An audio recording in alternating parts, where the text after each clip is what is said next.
नमस्कार मित्रों, हमारे चैनल में आप सभी का हार्दिक स्वागत है। त्रिकोण यंत्र पर स्थित विंध्याचल निवासिनी देवी लोकहिताय, महालक्ष्मी, महाकाली तथा महासरस्वती का रूप धारण करती हैं। विंध्यवासिनी देवी विंध्य पर्वत पर स्थित मधु तथा कैटभ नामक असुरों का नाश करने वाली भगवती यंत्र की अधिष्ठात्री देवी हैं। कहा जाता है कि जो मनुष्य इस स्थान पर तप करता है उसे अवश्य सिद्धि प्राप्त होती है। विंध्याचल क्षेत्र सदैव से ही तपोभूमि माना जाता रहा है। यह ऋषि मुनि के अलावा तपस्वियों और भक्तों की भूमि रहा है। वन, पर्वत, नदी और तालाब इत्यादि से सुसज्जित विंध्याचल क्षेत्र कई आध्यात्मिक स्थानों का केंद्र भी है। उत्तर प्रदेश के मिर्जापुर से लगभग 8 किलोमीटर की दूरी पर मां गंगा की निर्मल धाराओं के समीप स्थित मां विंध्यवासिनी का मंदिर भी इनमें से एक है। 51 शक्तिपीठों में शामिल माता विंध्यवासिनी का मंदिर एक जागृत शक्ति पीठ माना जाता है।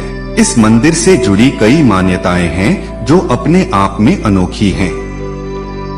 विंध्याचल पर्वत पर स्थित माता विंध्यवासिनी का इतिहास इस संपूर्ण सृष्टि जितना पुराना ही है।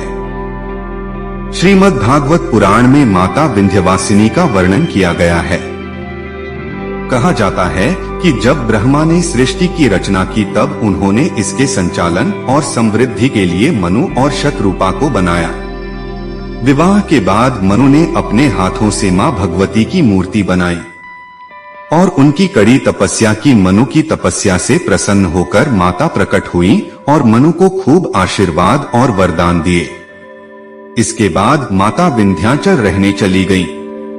कुछ मान्यताओं के अनुसार माता विंध्यवासिनी कोई और नहीं बल्कि भगवान श्री कृष्ण की बहन योगमाया है, जिसे कंस ने वासुदेव और देवकी की 8वीं संतान समझकर मारना चाहा, लेकिन वह नवजात कन्या कंस के हाथ से निकलकर आकाश पहुंच गई और कंस की मृत्यु की भविष्यवाणी की। इसका भी वर्णन श्रीमद् भागवत महापुराण में है।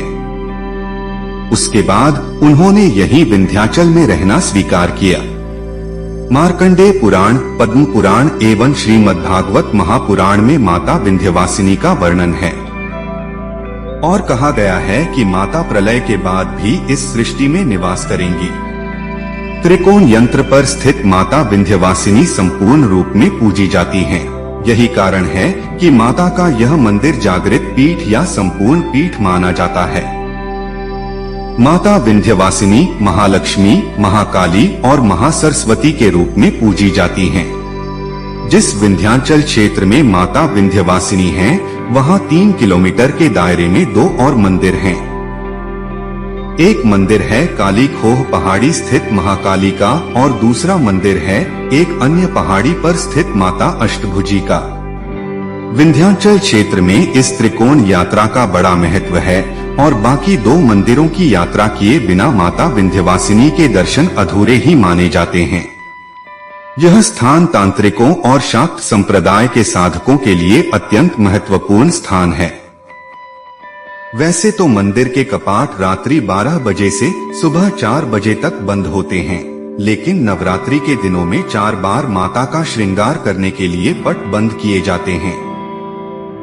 नवरात्रि में पूजा का अलग महत्व है। इसके अलावा अष्टमी पर भी मंदिर में वाम मार्गी और तांत्रिकों का जमावड़ा लगा रहता है। वाराणसी और प्रयागराज से मिर्जापुर सड़क मार्ग से जुड़ा हुआ है। दोनों शहरों में हवाई अड्डे भी हैं। सबसे नजदीक वाराणसी का हवाई अड्डा है जो मंदिर से लगभग 72 किलोमीटर की दूरी पर है। हालांकि 8 किलोमीटर दूर स्थित मिर्जापुर स्टेशन में लगभग सभी ट्रेनों का स्टॉप है। मध्य प्रदेश की सीमा पर स्थित होने के कारण मध्य प्रदेश के शहरों से भी यहां आसानी से पहुंचा जा सकता है। धन्यवाद। जय विंध्यवासिनी माता की जय। जय सांचे दरबार की जय।